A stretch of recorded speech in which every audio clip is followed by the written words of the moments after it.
c'est moitié-moitié, hein, on dirait. OK, on commence. Seigneur, on te remercie, Seigneur, pour ta parole si riche, Seigneur, qui est la vie, Seigneur. Merci de nous la révéler. On te demande, Seigneur, de comprendre, Seigneur, dans nos cœurs, que ça ne soit pas juste de l'information, mais que ça devienne révélation pour qu'on puisse la mettre en pratique dans le nom de Jésus. Amen. Merci Jésus. Alléluia. Donc, dans les dernières semaines, on a parlé sur nos fondations de foi. On a vu différentes doctrines de base, que c'est qui on est en Christ et ce que l'on croit. La semaine passée, on a parlé sur la fondation de la puissance de nos paroles, que nous allons avoir ce que nous avons, ce que nous allons dire, ce que nous allons confesser. Les confessions de foi, on l'a vu dans Marc 11, 23. Et ce n'est pas juste quelque chose qui est passif. On a vu que c'était Jésus qui nous a donné ce commandement-là de lier et de délier, parce qu'on est son corps sur la terre. C'est nous autres qu'il faut qu'il le fasse. Donc, il y a des choses dans notre vie qui ne se feront pas si nous, on ne le fait pas. Donc, on doit prendre des choses, on doit interdire des choses, et on le fait avec notre bouche. Et ce n'est pas en criant plus fort que ça va se passer. C'est en ayant la révélation dans nos cœurs, en semant la parole de Dieu constamment dans nos cœurs, que ça devient révélation, et pas juste un acquiescement mental qu'on est d'accord avec cette doctrine-là. Et ça, je sais que ce n'est pas populaire dans certaines églises de dire qu'il faut qu'on fasse quelque chose, mais c'est ce que Jésus nous demande de faire. Et c'est à l'impératif, et on le voit partout.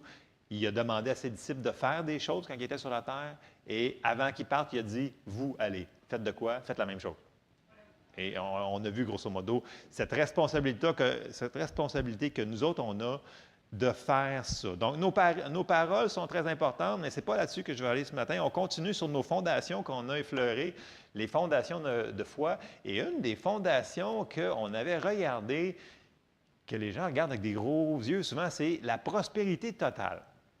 On avait dit qu'on croyait à la prospérité totale. Là, il faut que je fasse une parenthèse, on va aller voir c'est quoi cette chose-là. Mais le premier verset que je veux que l'on regarde, c'est 3 Jean, verset 2, qui nous dit ceci.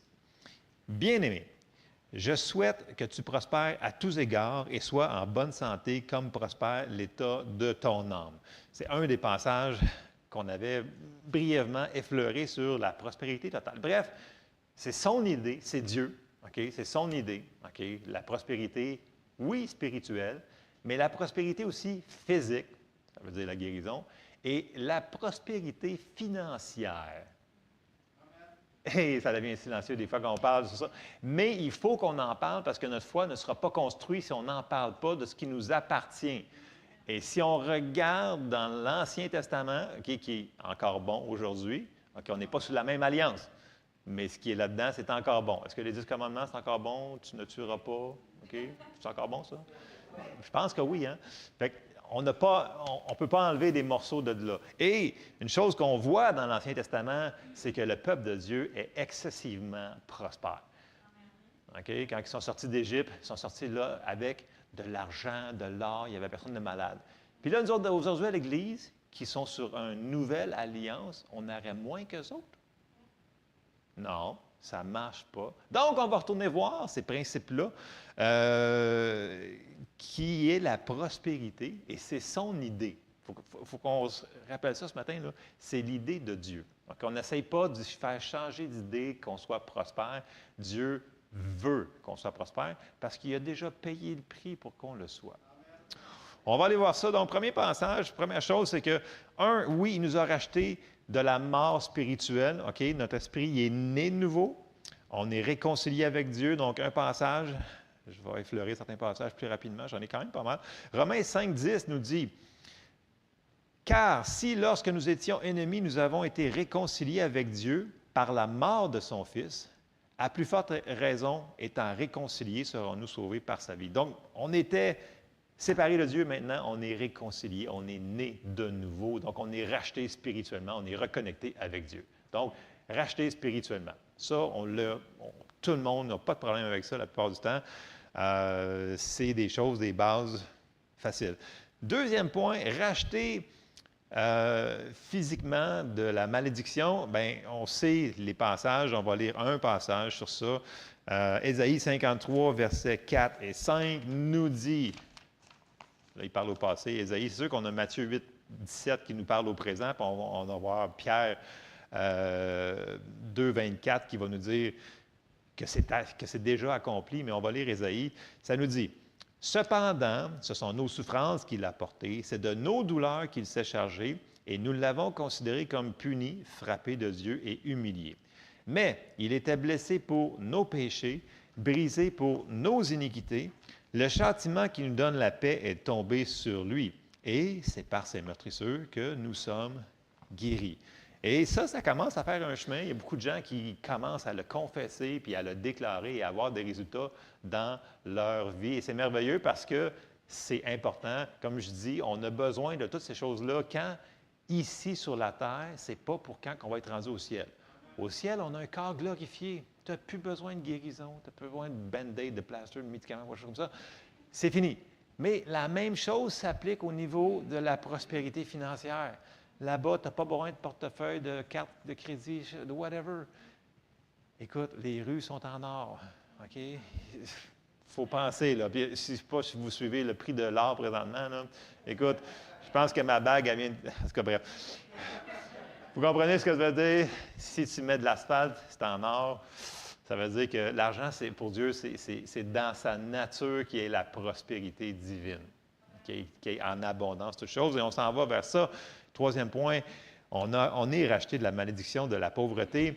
2 Corinthiens 8, 9 nous dit ceci. Okay? C'est un échange que Jésus est venu faire. Okay? Il est venu échanger ce que lui avait pour que nous autres, on l'ait. 2 Corinthiens 8, 9. « Car vous connaissez la grâce de notre Seigneur Jésus-Christ qui, pour vous, s'est fait pauvre de riche qu'il était, afin que par sa pauvreté, vous fussiez enrichis. » Il a fait une substitution. OK? Donc, il s'est fait pauvre à la croix. Il est mort pour nous, pour qu'on soit riche. Donc, c'est un échange. OK? C'est payé, c'est fait. On va aller le voir plus en profondeur, parce que des fois, ils disent « Ouais, mais oui, c'est ça. La foi vient de ce qu'on entend. Il va falloir qu'on le réentende. Ça fait longtemps qu'on ne l'a pas entendu. Ça fait longtemps, je n'ai pas parlé sur ça. Et hier, c'était vraiment très, très fort. J'ai dit « Wow! » J'ai dit « On s'en va quelque part. Ça fait longtemps qu'on n'a pas creusé. » On va la creuser là. Donc, on est racheté de ces trois choses-là. Et chose qu'il faut voir, c'est qu'on va voir la connexion avec ce qui s'est passé depuis le début et comment Dieu n'aime pas que l'homme soit dans le manque. On s'en va dans Galates 3 et au verset 13. Donc, on commence ici que c'est des passages clés qui connectent plein de choses qui sont déjà écrites pour nous, souvent dans l'Ancien Testament, mais ça connecte le Nouveau.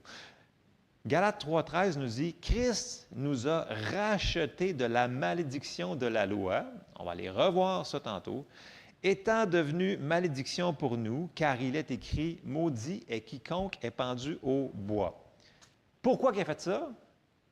Afin que la bénédiction d'Abraham, très mal comprise, la bénédiction d'Abraham, ils disent « Ah oui, c'est l'Ancien Testament, puis c'est pas pour nous autres. » Non, afin que...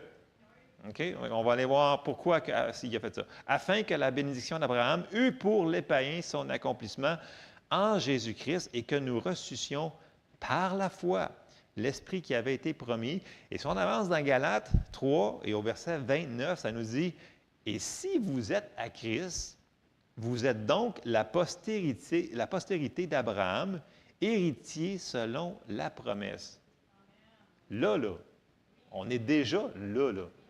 Donc, on va aller voir, c'est quoi cette patente-là, la bénédiction d'Abraham, qui est sur nous, qu'on le réalise ou non. Elle est là, cette bénédiction-là. Il faut qu'on la réalise. Bon, on va aller voir pour commencer, parce que là, on a parlé, Christ nous a arraché de la malédiction de la loi. Bon, la loi, grosso modo, on les voit dans les 5 premiers livres de notre Bible. Donc, on a Genèse, on a Exode, Lévitique, Nombre, Deutéronome. On voit que la loi est pas mal là-dedans. Et quand les gens qui étaient sur cette alliance-là, parce qu'on n'est plus sous cette alliance-là, OK? Mais les principes sont les mêmes. Les gens qui étaient sur cette loi-là, ils devaient faire ci, faire ça, pas faire ci, pas faire ci, pas faire ça, faire ci, faire ça. Donc, il y avait des choses, c'était par les œuvres. Nous autres, on n'est plus sous les œuvres de la loi. Parce que Christ nous a rachetés. OK? C'est lui qui l'a fait pour nous autres. OK? Bon. Et la malédiction est en 3 parties, comme la bénédiction. Et la malédiction, c'est la mort spirituelle, la maladie et la pauvreté. Je résume en 3 grosses parties. Et là, on va aller voir la malédiction au début, et on va retourner jusqu'à Genèse 2. Genèse 2, oui, on s'en va au début, mais on ne restera pas là longtemps. Là. Tout le monde se souvient que quand Adam il a péché, OK, la première chose qui est arrivée, c'est qu'il est mort spirituellement. Parce qu'on dit, ouais, mais il n'est pas mort, il est mort longtemps. Oui, mais suivez-moi. Okay. Il est mort spirituellement, donc son esprit, il était séparé de Dieu. Okay. La première chose qui est arrivée, on va lire Genèse 2, 17. Mais tu ne mangeras pas de l'arbre de la connaissance du bien et du mal, car le jour où tu en mangeras, tu mourras. C'est clair? Tu manges, tu meurs. C'est ce qu'il a fait, mais son esprit est mort. Ça l'a pris 930 ans après pour que son corps meure physiquement. Fait qu'on voit que le spirituel va affecter le naturel. Parce que ça l'a dit, le jour, mais il parlait, tu vas mourir spirituellement et ça va affecter le restant et tout le restant. Et ça commence ici. Après ça, la première chose que Dieu va dire à Adam, après qu'il va avoir commis cet acte de trahison, c'est qu'il va être pauvre. On dit, ah oui, pour de vrai. Oui, si on prend le temps de lire tranquillement, on va regarder. On s'en va dans Genèse 3 et au verset 17. Il dit à l'homme, puisque tu as écouté la voix de ta femme, donc c'était pas ça le péché, en passant. Il y en a qui disent, tu as aussi écouté la voix de ta femme, tu n'aurais pas dû. C'est pas ça. Il continue. Et que tu as mangé de l'arbre au sujet duquel je t'avais donné cet ordre, tu n'en mangeras point. OK? C'était pas peut-être, tu le sentiras. Non, tu n'en mangeras point. OK? C'est clair. Le sol sera maudit à cause de toi. C'est à force de peine que tu en tireras de ta nourriture tous les jours de ta vie. Il te produira des épines et des ronces, et tu mangeras de l'herbe des champs. C'est à la sueur de ton visage que tu mangeras du pain jusqu'à ce que tu retournes dans la terre d'où tu as été pris, car tu es poussière, et tu retourneras dans la poussière. Et ça, c'est la malédiction. Parce qu'il passe il n'y a rien à faire, tout est en abondance, il peut manger comme un cochon toute la journée s'il veut, aucun. Et là, il s'en va qu'il va falloir qu'il travaille comme un forcené pour avoir un petit peu. Ça, c'est un manque, et la manque égale la pauvreté. Et c'est ça qui nous parle ici. Et on va aller voir, regardez bien dans la malédiction dans Deutéronome 28 et au verset 17, c'est ce qui va commencer à dire sur la malédiction. Ça va être la pauvreté. Ta corbeille et ta huche seront maudites. Le fruit de tes entrailles, le fruit de ton sol, les portées de ton gros et de ton menu bétail, toutes ces choses seront maudites. Tu seras maudit à ton arrivée, tu seras maudit à ton départ. Ça ne va pas bien. Ça, c'est la malédiction. Ça continue, c'est pas fini. Verset, on avance dans Deutéronome 28, on s'en va au verset 38. On va le retourner tantôt pour la bénédiction, mais là, on est dans la partie de « on ne veut pas avoir ça ». Verset 38, « Tu transporteras sur ton champ beaucoup de semences et tu feras une faible récolte, car les sauterelles la dévoreront. Tu planteras des vignes et tu les cultiveras, et tu ne boiras pas de vin et tu ne feras pas de récolte, car les vers la mangeront. Tu auras des oliviers dans toute l'étendue de ton pays et tu ne toindras pas d'huile, car tes olives tomberont. » Ça, c'est la malédiction de la pauvreté. Tout ce que tu fais, ça ne fonctionne pas, ça ne donne absolument aucun fruit, aucun résultat. Tu ne peux pas en profiter, donc tu manques de ressources. C'est la pauvreté, c'est la définition, c'est un manque de ressources. Donc, amen. La bonne nouvelle ce matin que je vais apporter, c'est la partie dark side, c'est la partie obscure du message, c'est que la malédiction, c'est pas bon. Mais on a été rachetés. C'est ça qu'il faut se souvenir, on a été rachetés de ça. OK? Fait que si on voit quelque chose dans notre vie qui ressemble moindrement à ça, ça n'a pas d'affaire là. Fait qu'il va falloir être attentif. Si on voit ça dans notre vie, ça ne devrait pas être là. Il va falloir qu'on fasse quelque chose pour aller vers la lumière, faire ce que la parole de Dieu nous dit. On est héritier de la bénédiction et nous devons utiliser notre foi et autorité contre l'ennemi qui voudrait apporter tout ce qu'on vient de voir dans nos vies. Parce que l'ennemi, il ne nous laissera pas tranquilles juste comme ça. Parce que même si Jésus l'a déjà payé pour nous autres, comme la guérison, comme le salut, ça n'arrivera pas automatiquement. Il va falloir que nous autres, on l'entende que c'est à nous autres. Il va falloir qu'on le sème dans notre cœur. Il va falloir qu'on le confesse dans notre bouche. Il va falloir qu'on le reçoive. OK? Donc, c'est par grâce, par la foi. C'est le principe. OK? Tout est par la foi. Romains 4, verset 16, qui nous dit, c'est pourquoi les héritiers le sont par la foi, pour que ce soit par grâce, afin que la promesse soit assurée à toute la postérité, non seulement à celle qui est sous la loi, mais à celle qui a la foi d'Abraham, notre Père, à tous, selon qu'il est écrit. Je t'ai établi Père d'un grand nombre de nations. Il est notre Père devant celui auquel il a cru, Dieu qui donne la vie aux morts et qui appelle les choses qui ne sont point comme si elles étaient. Donc, Dieu ne nie pas les circonstances. Dieu, il va dire ce qui doit arriver et c'est ce qui va arriver. Et on est créé à son image, c'est le même principe. C'est ce qu'on a vu, grosso modo, en plus profondeur la semaine passée. On doit dire la promesse de Dieu et elle va se manifester. Mais il faut qu'on la sème dans notre cœur, il faut qu'on la sème, cette semence-là, pour qu'elle devienne non seulement ce que j'appelle un acquiescement mental, mais que ça devienne une révélation dans nos cœurs. Et ça prend des fois ce que j'appelle le processus de semer la parole de Dieu. Et éventuellement, whoop, là, on le croit dans notre cœur, parce que ça dit qu'on est sauvé en croyant du cœur. C'est la même chose pour les autres choses. Et en le confessant de notre bouche. Bon, on est héritier selon la promesse. On va aller voir Abraham.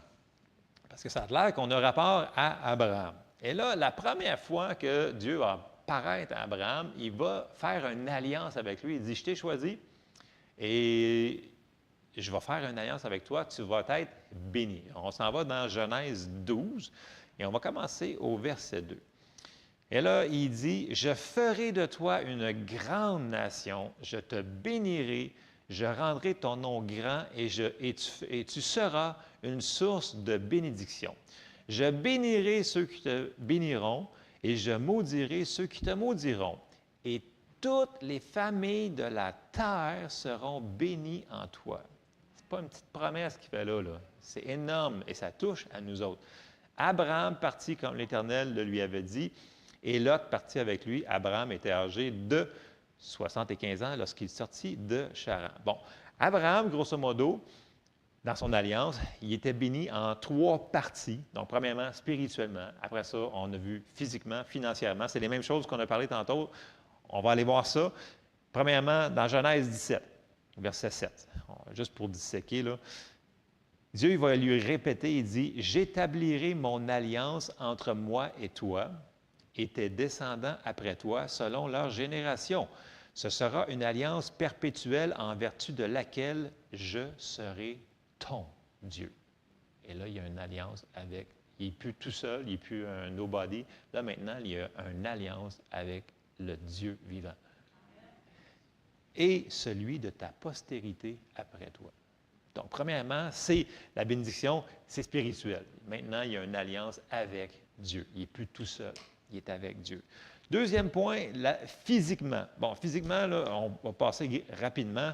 Premièrement, il y a eu un enfant à 100 ans. OK? Si tu n'étais pas en forme, là, c'est quand même. Ensuite de ça, souvenez-vous qu'on est après le déluge. Et après le déluge, Dieu a dit à Noé, les jours de l'homme seront de 120 ans. Mais on sait qu'Abraham, la bénédiction était tellement forte sur lui qu'il est mort à 175 ans. Non seulement il est mort à 175 ans, mais il était mort, si on ne lira pas, là, mais dans Genèse 25, ça va dire « après une heureuse vieillesse, âgé, rassasié de jours », il était encore en forme, OK? Il n'avait pas ses yeux fatigués, il avait tout, et il est mort à 175 ans. Si la bénédiction n'était pas physique, Écoutez, on pourrait lire des versets de ce qu'Abraham a fait. Il était à la guerre. Écoutez, tu vas-tu à la guerre à 100 quelques années, toi? J'en vois pas beaucoup dans l'armée qu'à 100 ans, ils les laissent rentrer. S'ils peuvent marcher encore bien correct. En tout cas, physiquement, il était sous la bénédiction de Dieu. La troisième partie, il était béni financièrement. Oh, oui, je l'ai dit, financièrement. Financièrement. Il y a des gens qui vont, oh non, OK.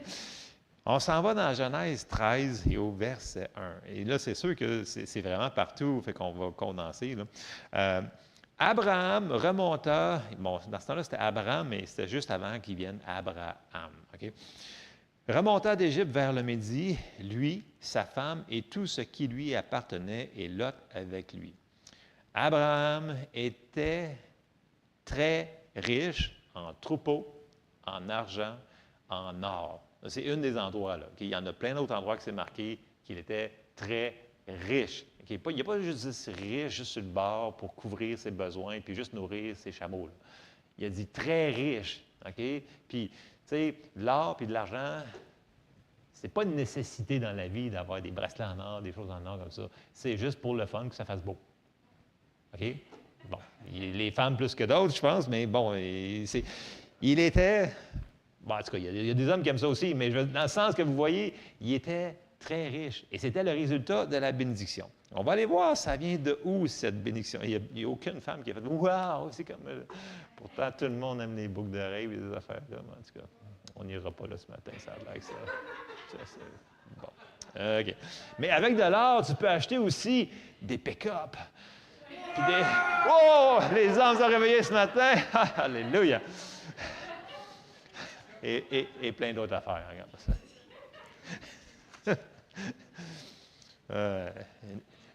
Une tondeuse. Ce que vous avez de besoin, puis ce que vous voulez, là, c'est pas... Dieu n'a pas dit qu'il allait fournir juste ce qu'on avait de besoin. Il a dit nos désirs. Fait que si vous voulez une tondeuse qui tombe 3 gazons en même temps, bien, c'est bon pour vous. Mettez votre foi là-dessus. Tu sais, je sais pas. Ça pourrait être... Je ne dirais pas. Faire attention. OK. Bon. On retourne dans le Nouveau Testament. On retourne dans Galates. Galates 3. Et au verset 2. Et là, il faut comprendre la manière qu'on va participer à ça. Parce que si on sait toutes ces affaires-là, puis c'est « Ah oui, c'est super génial », mais si on ne sait pas comment participer, l'avoir dans notre vie, bien, ça ne donne absolument rien et on sort la porte puis on se dit « Bon, on a perdu notre temps matin ». C'est pas ça le but. Le but, c'est qu'on en participe. Amen, qu'on le reçoive. Galates 3, verset 2.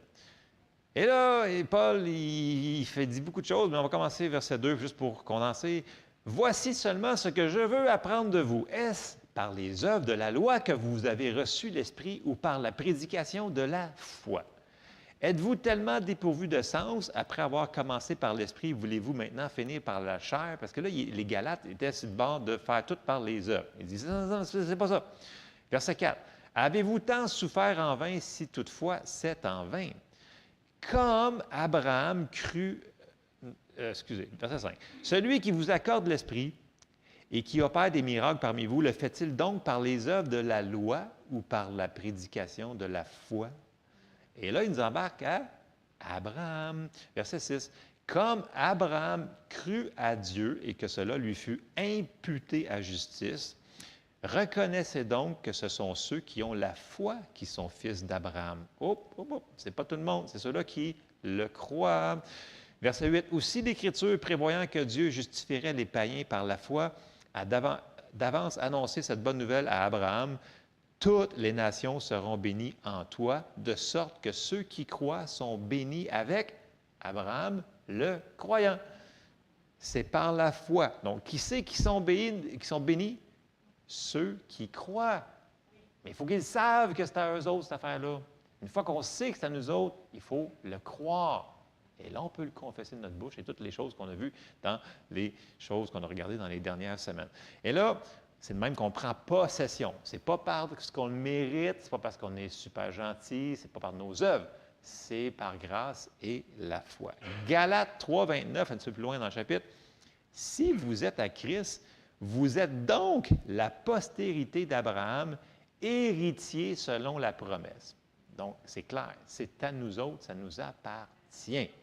Et là, on va retourner où est-ce qu'on était tantôt dans Deutéronome 28, mais on va aller voir la belle partie, OK, qui est la bénédiction qui nous appartient. Donc, on sait que tout ce qui nous appartient, il va falloir qu'on le reçoive, il va falloir qu'on le sache que c'est à nous autres, mais c'est par grâce, par la foi. Et on s'en va dans Deutéronome 28. Je vais aller quand même un bon petit bout de temps parce que ça, ce qu'on va regarder là, c'est ce qu'on devrait voir dans notre vie. OK? Et si on voit l'inverse de ça, il faut qu'on se dise non, ce n'est pas ça qu'on doit voir. Donc, il va falloir qu'on interdise et qu'on se serve de notre autorité qu'on a vue qui nous appartient. Et ce qu'on va voir là, c'est l'idée de Dieu. Parce que c'est lui qui a institué la bénédiction. OK? On s'en va à Deutéronome 28, verset 1. Si tu obéis à la voix de l'Éternel ton Dieu, en observant et en mettant en pratique tous ces commandements que je te prescris aujourd'hui, l'Éternel ton Dieu te donnera, et là il va commencer, la supériorité sur toutes les nations de la terre. Voici toutes les bénédictions qui se répandront sur toi et qui seront ton partage lorsque tu obéiras à la voix de l'Éternel ton Dieu. Nous autres, c'est par la foi. Donc, c'est plus de « fais ci, fais pas ça, fais pas ci, fais pas ça », puis tu vas l'avoir. Maintenant, c'est « on croit que c'est à nous autres » et c'est ça qu'on va voir se manifester. Mais regardez bien ce qu'il va dire. Verset 3. « Tu seras béni dans la ville, tu seras béni dans les champs, le fruit de tes entrailles, le fruit de ton sol, le fruit de tes troupeaux, les portées de ton gros et de ton menu bétail. Toutes ces choses seront bénies. Ta corbeille et ta huche seront bénies. Ça veut dire ton compte de banque, ton compte d'épargne, ton compte whatever, ton garage est rempli de choses. Tu es béni. Tu seras béni à ton arrivée, tu seras béni à ton départ. L'Éternel te donnera la victoire sur tes ennemis qui s'élèveront contre toi. Il n'a pas dit qu'il n'y en aura pas d'ennemis. Mais s'il y en a, il nous donne la victoire dessus. Ça, c'est la bénédiction. Sinon, on tombe sur la malédiction. OK? Ils sortiront contre toi par un seul chemin et ils s'enfuiront devant toi par 7 chemins. L'Éternel ordonnera à la bénédiction d'être avec toi dans tes greniers et dans toutes, pas seulement quelques-unes, mais toutes tes entreprises. Il te bénira dans le pays que l'Éternel, ton Dieu, te donne. Tu seras pour l'Éternel un peuple saint, comme il te l'a juré lorsque tu observeras les commandements de l'Éternel, ton Dieu, et que tu marcheras dans ses voies. Tous les peuples verront que tu es appelé du nom de l'Éternel et ils te craindront. L'Éternel te comblera de bien en multipliant le fruit de tes entrailles, le fruit de tes troupeaux, le fruit de ton sol dans le pays que l'Éternel a juré à tes pères de te donner. L'Éternel t'ouvrira son bon trésor, le ciel, pour envoyer à ton pays la pluie en son temps et pour bénir tout le travail de tes mains. Tu prêteras à beaucoup de nations et tu n'emprunteras point. En passant, je fais une parenthèse ici parce que les gens me disent « Ouais, mais dans la Bible, là, on n'est pas supposé d'emprunter. » Ça veut dire que tu n'es pas supposé de prêter. Mais là, il dit « Tu vas prêter à beaucoup si tu es béni. » Donc, tu as le droit d'emprunter. Donc, ne laissez pas les gens sortir un verset hors contexte dans le Nouveau Testament pour le mettre sous un joug pour dire que « Ah non, tu as emprunté, donc tu es cela. » Non, c'est biblique, prêter et emprunter. Il faut y aller avec sagesse aussi. Hein? Dieu nous a donné une tête pour faire des choses d'une manière correcte. Mais les gens ont sorti un verset dans le Nouveau Testament, ils disent « Ne devez rien à personne ». Et les gens, ils prennent ce verset-là pour dire que « Ah non, bien là, ça veut dire que tu n'as pas le droit d'emprunter. » Et c'est sortir un verset. Si le Seigneur, personnellement à vous, vous dit une chose personnelle, n'emprunte pas, OK, à toi et uniquement toi, bien, fais donc ce que Dieu te demande de faire. Sinon, pour les autres, on a plein de versets qui nous disent que sous la bénédiction, on est tellement béni qu'on peut aider les gens, on peut leur prêter de l'argent. Et c'est à beaucoup d'endroits. Là. Je vais juste faire une parenthèse parce que les gens sortent un verset, puis là, ils se mettent sous un joug, puis là, finalement, ils ne peuvent plus s'acheter une maison, puis ils ne peuvent plus faire ci, ils ne peuvent plus faire ça, parce qu'on ne peut pas emprunter, c'est marqué dans le verset, un verset. Fait qu'on sort un verset pour faire une doctrine là-dessus. S'il vous plaît, bon, prenons la Bible en interprétant la Bible. Amen. OK. Verset 13. j'ai quasiment fini sur ça, là. L'Éternel fera de toi la tête et non la queue. Tu seras toujours en haut et tu ne seras jamais en bas lorsque tu obéiras aux commandements de l'Éternel, ton Dieu, que je te prescris aujourd'hui, lorsque tu les observeras et les mettras en pratique. Et que tu ne te détourneras ni à droite ni à gauche de tous les commandements que je vous donne aujourd'hui pour aller après d'autres dieux et pour les servir. C'est sûr qu'il parle dans ce temps-là pour le peuple d'Israël, mais toute la bénédiction, elle est sur nous parce on est les bénédictions d'Abraham. Bref, on se souvient du principe que nous autres, ce n'est pas comme eux autres. On retourne dans le Nouveau Testament et on s'en va dans Éphésiens. Okay, pour être sûr qu'on comprend le principe, ce n'est pas en faisant des œuvres. Bon, la foi va faire des actions correspondantes. On le connaît dans Jacques. Okay? Il va falloir qu'on fasse des actions correspondantes. Mais ce n'est pas parce qu'on le mérite. C'est parce qu'on fait la parole de Dieu. On met la parole en pratique, que ça nous dit. OK? On s'en va dans Éphésiens 2. C'est, verset 8, « C'est par la grâce que vous êtes sauvés. » C'était-tu parce qu'on était gentils? Non. « Par le moyen de la foi, et cela ne vient pas de vous, c'est le don de Dieu. Ce n'est point par les œuvres, afin que personne ne se glorifie. » Bon. C'est bon pour le salut, mais c'est bon pour toute la bénédiction, parce que le salut, le mot « sozo », comprend en réalité, c'est traduit qui ne manque rien. Et ça comprend la bénédiction financière, physique, etc. Tout le pataclan. Quand on est sauvé au complet. Jésus, il ne reviendra pas pour faire une affaire qu'il n'a pas faite encore.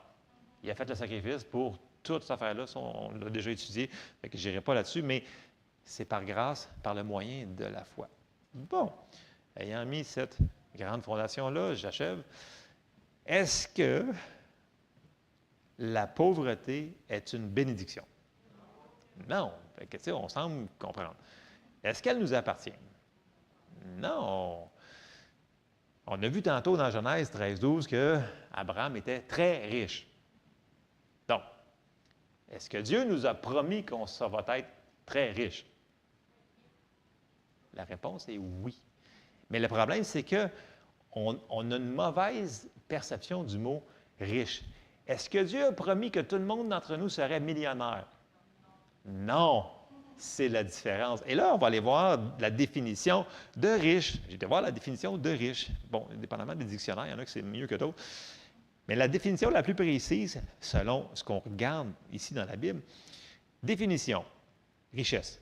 Avoir beaucoup en abondance, pleine mesure, abondance de provisions, manquer de rien. Ça, c'est être riche. Donc, tu as en abondance de tout. Donc, ton frigidaire, il est plein, il déborde. Il faut que tu en donnes à ton voisin. OK? Ton garage, il est plein. Il faut que tu donnes ton char de 2 ans pour un nouveau. Parce que tu n'as plus de place. Tu as trop de tondeuse, tu en donnes à ton voisin.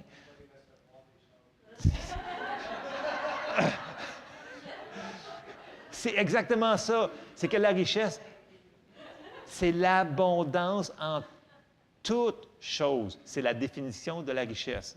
C'est ce qu'il nous a promis. Et son antonyme, donc, qui est la pauvreté, c'est qui est pauvre, qui manque de ressources.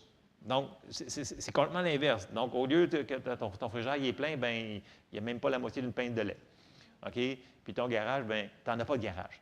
Parce que tu n'as pas d'auto. Fait que tu n'as rien. Parce que tu es pauvre. Et ça, ce n'est pas la volonté de Dieu. OK?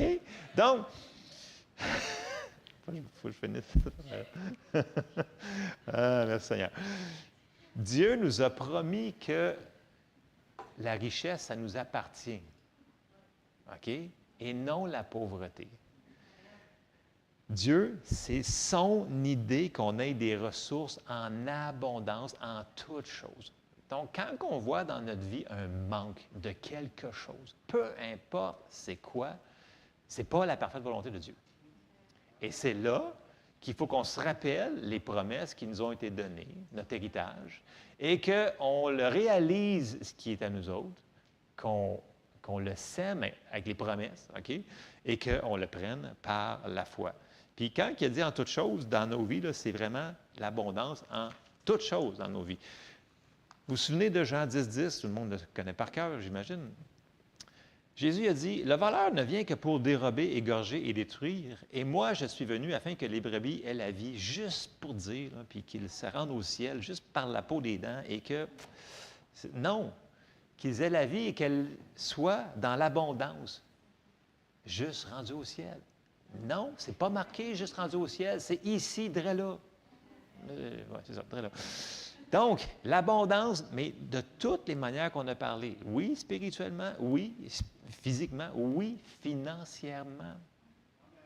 C'est son idée. Est-ce que Dieu est contre l'argent? Non. Est-ce que l'argent, c'est mauvais? Ça dépend de ce qu'on en fait avec l'argent, parce que l'argent, en réalité, ça donne un pouvoir. Et avec ce pouvoir-là, on peut faire plein de bonnes choses comme de mauvaises choses. Puis il y a un passage qui est souvent mal cité, c'est 1 Timothée 6,10. On va prendre le temps d'aller le voir. Et regardez bien juste la première partie, là. Car l'amour de l'argent est une racine de tous les maux. OK? Donc, ce n'est pas l'argent le problème. C'est l'amour de l'argent. OK? On va lire le passage, t'inquiète dedans. « Car l'amour de l'argent est une racine de tous les maux, et quelques-uns, en étant possédés, se sont égarés loin de la foi et se sont jetés eux-mêmes dans bien des tourments. » Donc ça, c'est un autre point qu'il faut adresser. L'argent, ce n'est pas mauvais ou mal en tant que tel. C'est qu'est-ce qu'on fait avec. Okay? Donc, il faut enlever les théologies qui ont été plantées dans l'Église depuis tellement de décennies, ou surtout au Québec, qu'il faut être pauvre. Si tu veux être pieux, il faut que tu sois pauvre. Puis tu parles vraiment comme ça, puis tu conduis le char le plus laid possible, puis tu t'habilles mal, puis parce que tu es pauvre.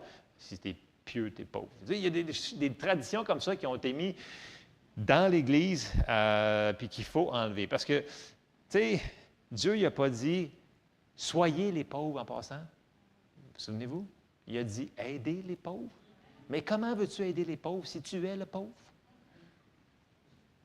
Tu sais, donc, si on veut aider les pauvres, ça veut dire qu'il faut qu'on ait des ressources pour les aider, les pauvres. Fait qu'il va falloir qu'on croie dans cette bénédiction-là qui était sur nous autres pour accomplir ce que Dieu nous a demandé de faire, d'aider les pauvres. Parce qu'il avait dit à Paul, il avait dit, n'oublie pas d'aider les pauvres, ce que je prends soin de faire. Je vous le cite très rapidement, mais bref, c'est marqué dans le Nouveau Testament.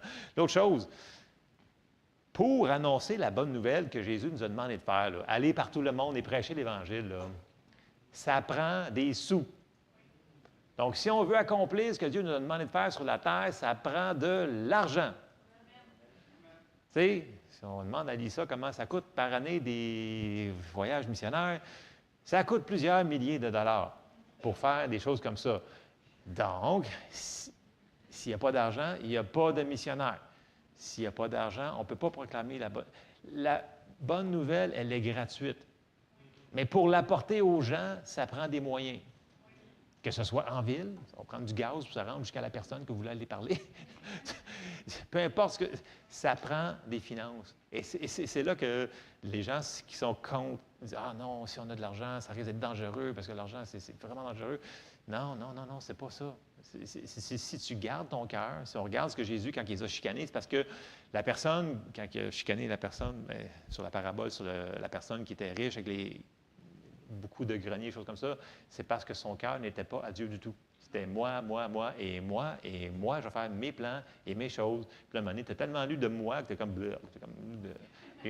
Parce que quand on parle trop de nous autres, ça devient fatigant. Il faut remettre ça sur Dieu. Bon. Ce que je suis en train de dire ce matin, c'est que Jésus nous a racheté de la malédiction qui inclut la pauvreté. OK? C'est ça. Donc, premièrement, premier point, je vais finir avec 3 points, là. Je pense. C'est en sachant ce qui nous appartient que nous allons pouvoir recevoir de Dieu l'abondance dans tout. Premièrement, il faut qu'on le sache. Deuxième point, en le sachant, nous allons pouvoir résister l'ennemi qui va essayer de nous faire croire que la pauvreté, le manque, c'est pour nous. L'ennemi va arriver pour arriver faire des circonstances. Vous dire, écoute, c'est correct, là. Tu peux te contenter de ça, c'est en masse pour toi, là. Puis, tu sais, tu ne devrais pas en avoir trop parce que ce n'est pas un bon témoignage. L'ennemi va arriver, mais on doit lui résister quand ça arrive. Okay? Il va travailler dans les pensées en premier, après ça, dans le naturel, il y aura des choses qui vont arriver. Il faut qu'on mette notre foi. Troisième point, nous devons faire notre devoir de semer la parole, de croire et confesser les promesses de notre alliance. Et j'avais dit la semaine passée, j'avais dit, on devrait toujours se nourrir sur deux choses en particulier, la guérison et la provision. Parce qu'on va toujours en avoir ici de besoin sur la terre. OK? On n'a jamais trop de guérison pour nous autres ou pour les gens autour de nous autres, mais on n'aura jamais assez de provision pour nous autres ou pour les autres. OK? Si on a trop de provisions, bien, on va en donner plus dans les missions, dans l'évangélisation. On va pouvoir aider plus de personnes. Et on va pouvoir accélérer le processus que le royaume, Jésus s'en vient chercher des gens, et donc la moisson. C'est important de comprendre ces choses-là. Donc, on retourne sur ce qu'on avait dit la semaine passée, on sort des versets, ce qu'on sait de la parole de Dieu. Ça dit, vous sortez, Psaume 23 par exemple, c'est « L'Éternel est mon berger. Là, on dit « je », pas nous. C'est fait, là. Je ne manquerai de rien. Et là, on cite, on le déclare, mais pas juste pour blablabla. On le dit et on le médite. Moi, là, je ne manquerai de rien, parce que l'Éternel, c'est mon berger. C'est lui qui m'amène dans le vert pâturage. C'est lui qui me dirige près de... C'est lui. Trouvez les versets sur la provision que vous, ça vous touche. Il y en a plein, il y en a beaucoup. Et confessez-le. Prenez Deutéronome 28. Je suis béni dans la ville, béni dans les champs. Quand que je répare ma tondeuse, tout fonctionne. Quand que je fais ça, ça fonctionne. Quand que... Je ne sais pas pourquoi je chasse la tondeuse ce matin. La souffleuse. La souffleuse fonctionne tout le temps. Et elle garoche la neige tellement loin que je déclare... Trouvez des passages qui couvrent la situation que vous vivez et que vous avez de besoin ou que vous voulez voir, ou c'est même un désir. Pas juste un besoin, un désir. Et souvenons-nous que c'est Dieu qui est notre source. Okay? On connaît les principes, la dîme, les offrandes, les aumônes. On sait que ces choses-là vont rajouter, okay? Et que Dieu n'est pas limité à notre employeur en passant. Okay? Donc, il peut arriver des finances de plein d'autres endroits. On le voit dans la Bible, ça peut être des choses aussi spectaculaires comme le pot d'huile qui ne manquait pas. On continue un verset, puis ça continue. Ça peut être vraiment surnaturel. La multiplication des pains, des poissons, tout ce qu'on a vu, les pêches miraculeuses. Bref, ne limitons pas Dieu à notre travail. Il disait, « Ah, moi, je suis sur un salaire fixe. » Non, tu es sur le royaume de Dieu qui opère à un autre niveau. Donc, ne mettez pas votre foi sur ce que vous voyez. Mettez votre foi sur ce que vous croyez, selon la parole de Dieu. Amen. Donc, la prospérité, c'est son idée. Il va falloir qu'on se mette en ligne à penser à sa manière de penser, parce que c'est sa manière de penser qui est la bonne. Donc, retournons dans la parole et trouvons les endroits qui nous disent que la prospérité divine, c'est pour nous. Et pas juste pour ceux-là qui sont appelés apôtres extra-spirituels ou des hommes d'affaires, peu importe. C'est pour chaque personne qui vont le prendre à cœur, comme n'importe quelle promesse, puis qui vont le prendre par la foi. Et on est capable et on doit le faire parce que c'est ce que Dieu nous demande de faire, parce que c'est sa volonté. Amen. On se lève ensemble. Tu sais, je sais qu'il y a plein de choses qui sont tabous. Juste pour vous donner un exemple de comment c'est engrainé dans la culture québécoise. Quand je suis tombé pasteur, il y a 4 ans, 5 ans? En tout cas, 5 ans. Et là, j'ai commencé à faire mes rapports d'impôts par un comptable, puis là, puis je donne toutes mes affaires. Il me rappelle le lendemain. Je l'ai compté au mercredi soir, vous l'avez déjà entendu cela. Mais bon, c'est un bon exemple parce que ça vous montre comment c'est engrainé dans la culture que, voyez-vous, il y a vu un pasteur. Là, c'était marqué pasteur, il fallait que je redise ce que je faisais, mais je suis pasteur. Il fait, ah ouais, OK, c'est intéressant, ça, OK. Il prend tous mes papiers, tout est en ordre, mais le lendemain, il me téléphone, il dit, hey, écoute, il dit, j'ai vu dans le rapport d'impôt qu'on peut cocher clergé, puis avec le vœu de pauvreté, et tu vas avoir plein de retours d'impôt. Je fais comme, vœu de pauvreté? J'ai dit, jamais de la vie. C'est anti-scripturaire. C'est comme j'avais le goût de dire, faut pas que je prêche. Je vais lui dire, non, OK, ça, tu ne casses pas ça, tu peux marquer ce que tu veux, que je suis pasteur, mais le restant, tu laisses faire ça. Il dit, t'es sûr? Tu vas avoir des plus. J'ai dit, non, c'est non. Bon, il dit, OK, c'est correct. Ça raccroche. Écoute, Le surlendemain, il me rappelle, il dit, écoute, j'ai fait l'exercice de fonction, il faut qu'on mette vœu de pauvreté, écoute, tu vas avoir bien plus de rapports d'impôt. J'ai dit, jamais plus, jamais. Est-ce qu'il y a une question que tu ne comprends pas? Il dit, ah, OK, c'était juste pour te dire que si tu mettais le vœu de pauvreté, c'est dans votre rapport d'impôt en passant, si vous le faites vous autres mêmes, là, il y a la cause. Faites jamais ça. OK? Si vous faites un vœu de pauvreté, venez me voir, on va se parler un petit peu.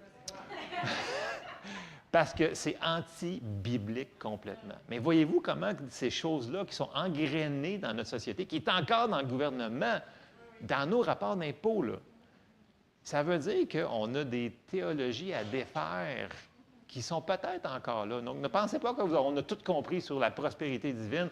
On a encore des croûtes à manger pour ces choses-là. Et j'ai fini pour ce matin. Merci, Seigneur. Seigneur, on te remercie parce que tu es bon, Seigneur. On te remercie, Seigneur, parce que oui, la prospérité, c'est ton idée. C'est ta volonté pour nous. Seigneur, aide-nous à comprendre ces choses-là. Aide-nous à les mettre en pratique. Aide-nous à mettre notre foi sur tout ce que tu as déjà payé le prix, Seigneur, pour qu'on en profite ici-bas, Seigneur. Oui, pour être une bénédiction pour nous autres, mais pour les autres qui nous entourent et aider, Seigneur, à l'œuvre que tu es en train de faire sur la terre. On te remercie, Seigneur, dans le nom de Jésus. Amen. Soyez